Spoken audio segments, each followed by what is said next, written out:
Hello बच्चों, आइए दिए गए प्रश्न को समझते हैं। एक खोखले गोले के अंततः बाह्य पृष्ठ के व्यास क्रमशः 4 सेंटीमीटर तथा 8 सेंटीमीटर है। इसको पिघला करके 8 सेंटीमीटर व्यास वाला एक शंकु बनाया जाता है। शंकु की ऊंचाई है, यहाँ पे हमें 4 विकल्प दे रखे हैं, 12 सेंटीमीटर, 14 सेंटीमीटर, 15 सेंटीमीटर, 18 सेंटीमीटर। हमें किसी एक सही विकल्प का चयन करना होगा। तो आइए इसकी मुख्य अवधारणा पर चर्चा करते हैं। मुख्य अवधारणा। तो शंकु के आयतन का सूत्र क्या होता है? शंकु का आयतन क्या होता है? बराबर 1/3 पाई आर स्क्वायर एच, जहां आर शंकु की त्रिज्या होती है और एच शंकु की ऊंचाई। और खोखले गोले के आयतन का सूत्र क्या होता है? खोखले गोले का आयतन क्या होता है? बराबर 4/3 पाई कैपिटल आर का घन माइनस स्मॉल आर का घन।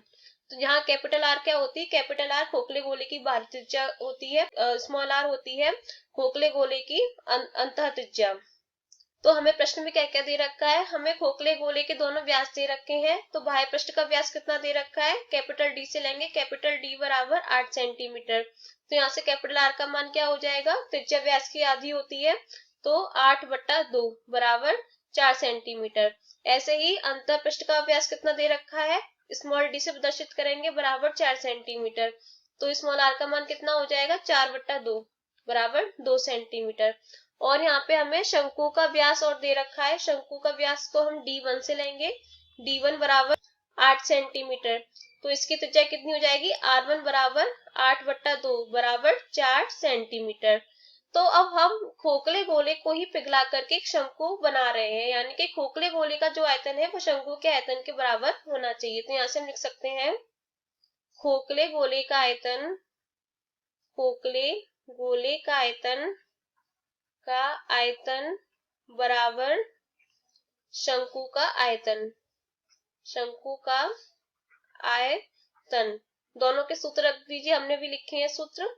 4/3 पाई कैपिटल आर का घन माइनस स्मॉल आर का घन बराबर शंकु का आयतन 1/3 पाई आर स्क्वायर एच। यहाँ R1 और H1 लेंगे क्योंकि हमने शंकु की त्रिज्या को R1 माना है।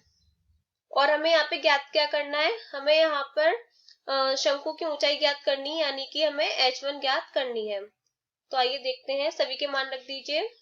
तो क्या होगा? सबसे पहले पाई से पाई कट जाएगा और इस 3 से 3 कट जाएगा, तो क्या बचेगा? 4 गुणा कैपिटल आर का मान कितना था? 4, 4 का घन माइनस स्मॉल आर का मान कितना था? 2, 2 का घन बराबर R1 का मान कितना था? 4, तो 4 का वर्ग गुणा H1 का हमें मान ज्ञात करना है। तो क्या हो जाएगा? 4 गुणा 4 का घन 64, तो 64 माइनस 2 का घन 8 बराबर, इसे लिख सकते 4 गुणा 4 गुणा H1।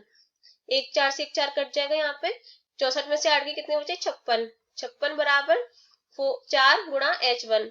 तो यहाँ से H1 कितना हो जाएगा? 56/4, 4 का भाग लगा दीजिए, कितना आ जाएगा?